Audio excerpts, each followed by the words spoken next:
Hello. So I know that after last night's lab, there was still some uncertainty about georeferencing historical maps, which I've asked you to do for homework. And so I'm going to try and put together this screencast to walk you through the process, and you can follow along at your own pace.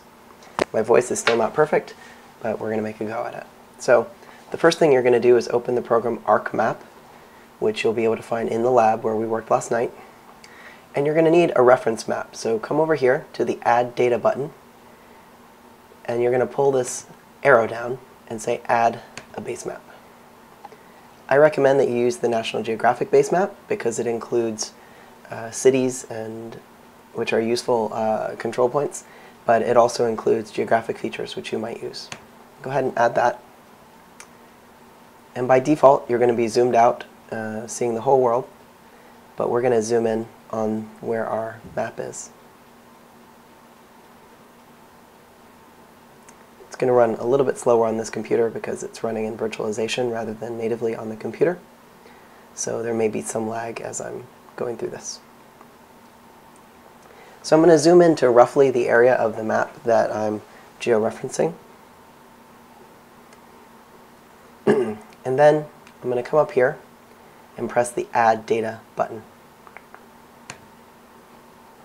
And I'm going to add the same map that we worked with last night, Mitchell's Traveler's Guide from 1849. Now, ArcGIS is going to give me this little dialog saying that data source does not have spatial reference information. That's good, because we're going to be adding spatial reference information. If it already had it, there'd be no reason to do what we're going to do. So I'll hit OK. Now over here, you can see that it's been added as a layer, but we don't see it. And we don't see it because it didn't know where to put it, and it probably put it out in the middle of the ocean somewhere or something like that. But we can fix that. We're going to go up to Customize, Toolbars, and we're going to pull up the Georeferencing toolbar. And we can actually pin that right up here to the top if you want to get it, make it a little bit more convenient.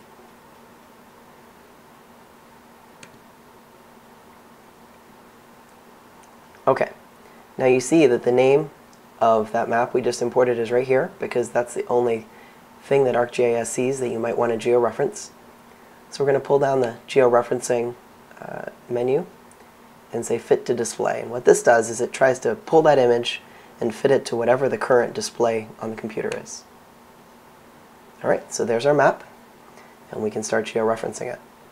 I'm going to zoom in a bit to do that. And remember what I said, what you choose as data points really depends on the scale of the map.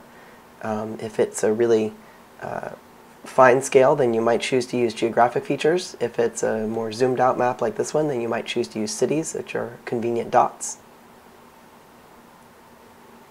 This right here is our dialog to add control points. So I'm going to click on that to add control points.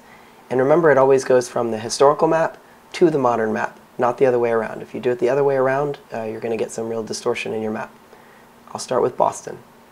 I'm going to click on Boston on the historical map, come way over here and turn the historical map off, and I'm going to click on Boston on the modern map below. Okay. If I turn the historical map back on, you'll see that it pulled Boston over so that they line up. So next I need to add more points and more control points.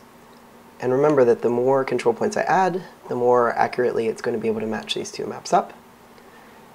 And that the more distorted or often older the map is, the more control points you might need to add in order to make them align.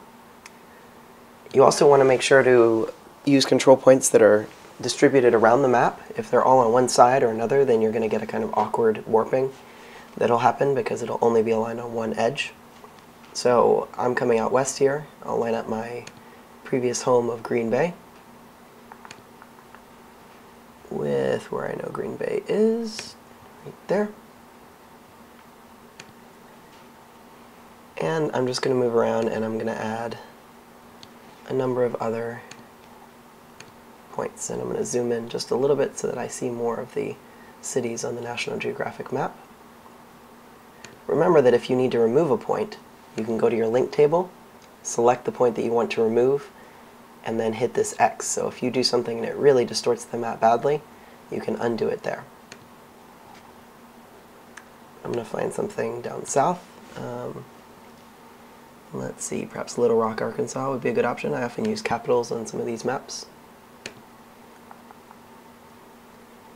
Little Rock is right there.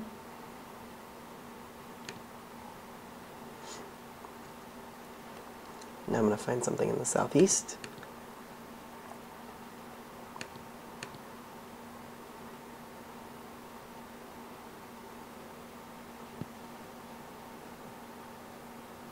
Columbia, South Carolina, that's a good option.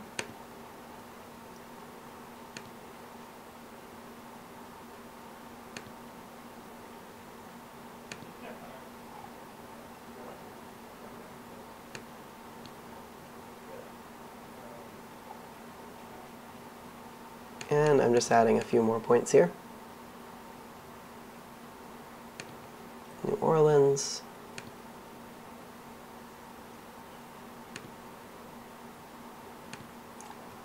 Head back north a little bit.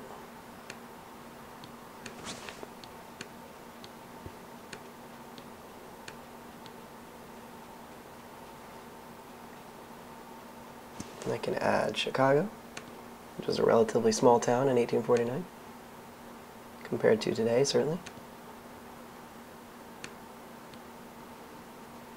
And right around the lakes, I'm going to try and add several things so that these line up fairly closely. Look at Detroit.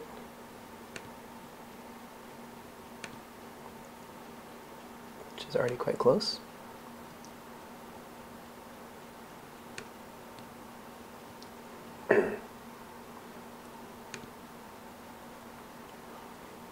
And let's see, what can I do in New York? There's Utica. I can do Utica.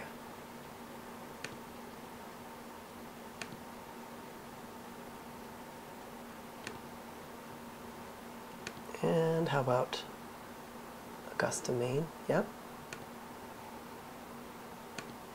I generally add a lot of points. It really depends on exactly how precise you need the lining up to be.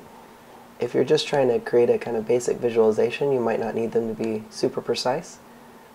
Whereas if you're trying to do some kind of measurements with some feature that's on the historic map, it might be important to you that they be very precise. And so what I encourage you to do is to judge that yourself, depending on the project you're working on.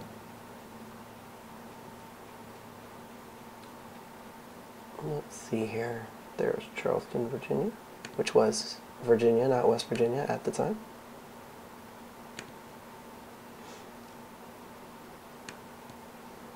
And let's get something in the middle here.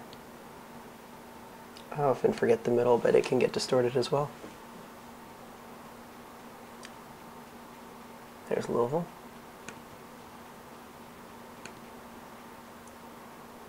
Okay. Sorry. So I have quite a few points. I'm going to zoom out. And there's a few things I can do now. So if you recall, there are different ways that you can transform the map. And these different options are going to warp the map in different ways into different extremes. And again, depending on what exactly it is you're trying to do, you can make this choice, but you can see as I change them that the map is transforming in more dramatic ways.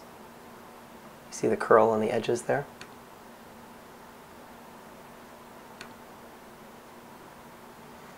All the way to spline, which forces all the points to lay right on top of one another. The other thing you can do that I didn't show you last night, but can be useful, is you can make your historic map semi-transparent. You right-click on it, go down to Properties,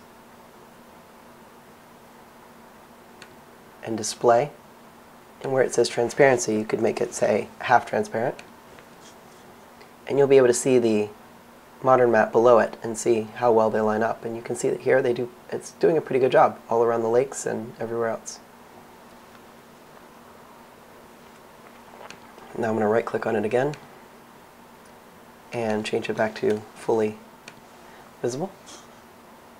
Okay, so when you're done, you can go up here to Georeferencing and click Rectify. Remember, this is not intuitive, but you're going to have to choose a place to put it. I'm going to put it in my GIS lab folder. So you actually go one folder up, highlight that folder, and click Add. And then it'll let you save it in a bunch of different formats that will retain the spatial information so that someone else can pop it into their ArcGIS and it will already be georeferenced. I'm going to save it. Might take it a little while.